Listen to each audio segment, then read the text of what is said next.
My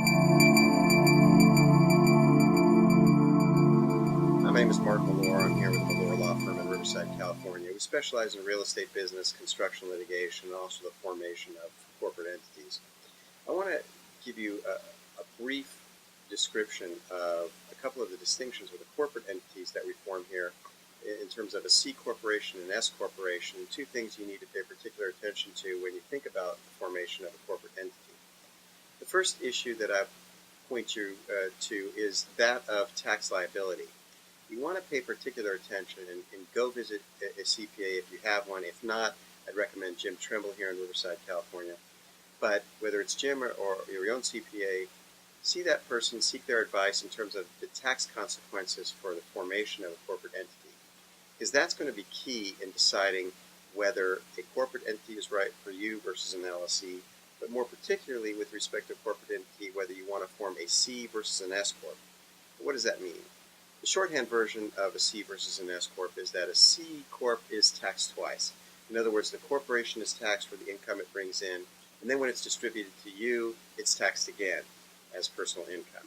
Whereas an S corporation is much like a partnership in that the income that the corporation receives flows directly to you as, let's say, the sole shareholder or sole owner of the corporation, and you're only taxed one time on a K-1.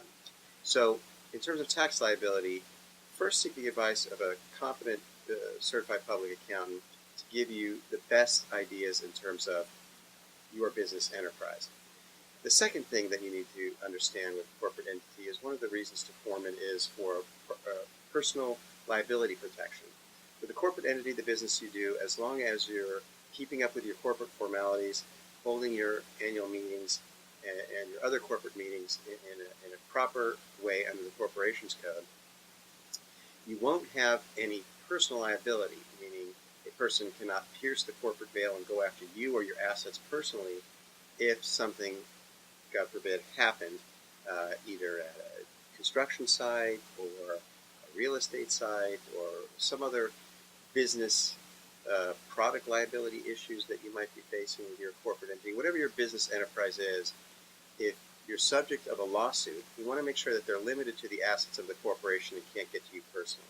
And so you can use a corporate formation to insulate you from personal liability.